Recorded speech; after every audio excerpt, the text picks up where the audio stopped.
The current time is 8:44 a.m. Central Daylight Time. The following is a freeze watch from the National Weather Service, which includes the following counties in Illinois: Boone, DeKalb, Kane, Lee, Ogle, and Winnebago. What sub-freezing temperatures in the upper 20s possible? Where? Portions of northwest Indiana and northern and central Illinois.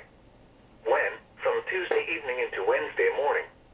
Impacts: frost and freeze conditions could kill crops, another sensitive vegetation, and possibly damage unprotected outdoor plumbing.